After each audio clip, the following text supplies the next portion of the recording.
The Phoenix City Council is currently deciding what the next step should be in addressing the ongoing DOJ investigation into the Phoenix Police Department.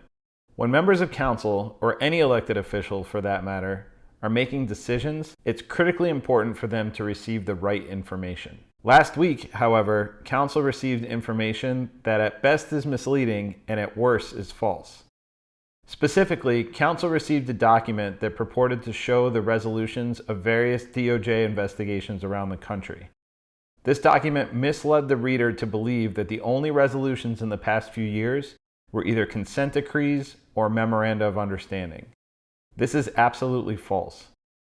Since the DOJ began patterns and practices investigations, there have been 20 technical assistance letters sent, with 4 of them issued in the time frame chosen for the City Council presentation, but omitted from the list. This misleading presentation allowed Phoenix City Council members to believe that a TAL is not possible in Phoenix, when in fact it is within the DOJ's purview to issue a TAL to resolve the investigation. Now, to recap about these factors, here's some information about what resolutions exist for DOJ investigations. Many officers and supervisors I've talked with recently believe that the DOJ investigation will ultimately result in a consent decree with a court-appointed monitor over the Phoenix Police Department. Historically, about 65% of these patterns and practices investigations result in the DOJ securing a consent decree. But that also means in about 35% of the cases, the allegations are not sustained to the point that a consent decree results. Consent decrees with monitors are burdensome on departments, they are expensive, reforms cost money, and court-appointed monitors don't work for free. So that is the far end of the spectrum for what could occur. The next most burdensome option is a consent decree or a memorandum of agreement without a monitor. This is where the DOJ imposes terms and conditions upon a department, but doesn't mandate a court-appointed monitor. This option is still burdensome, it's still expensive, but it's less so on both accounts when compared to a consent decree with a monitor. There are also instances where the DOJ closes out investigations after issuing what are known as technical assistance letters. These letters are very different than something you might send or receive from summer camp. They're often dozens of pages long, and they provide a detailed set of recommendations as to potential changes to departments' policies or operations.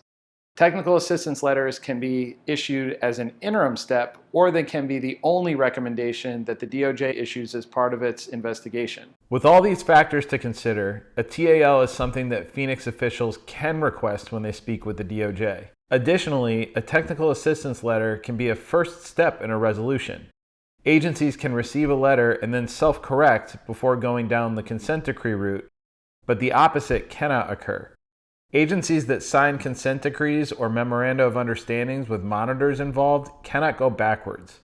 Monitors stick around for years, and they're financially incentivized to do so, making millions of dollars as long as they decide to continue the monitoring in the consent decree. As I've said before, while there are specific instances of officers or supervisors falling short and receiving discipline, in general, Phoenix policies and procedures meet or exceed national standards. They aren't perfect, but they certainly don't show a pattern or practice of constitutional standards being violated.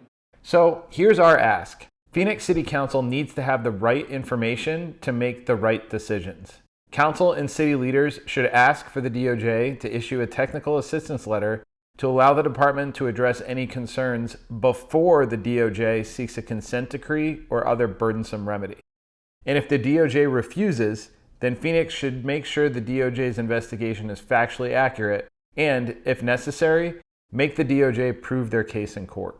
I look forward to Phoenix's presentation as to how its policies and procedures compare to the national standard. PPSLA and ASCOPS intend to fully cooperate with the investigation, and we believe that the Phoenix Police Department's patterns and practices in the areas under investigation meet or exceed the national standards for policing. A full and fair review would show that our members behave appropriately the vast majority of the time. The Phoenix Police Department has already engaged in a number of changes to policies and procedures. We want you to know that you are well supported, and we want you to be fully prepared for this investigation.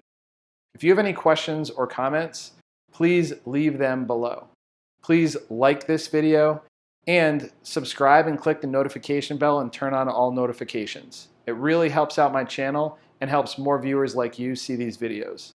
I'm Steve Cerbalic. Thanks for watching and stay safe out there.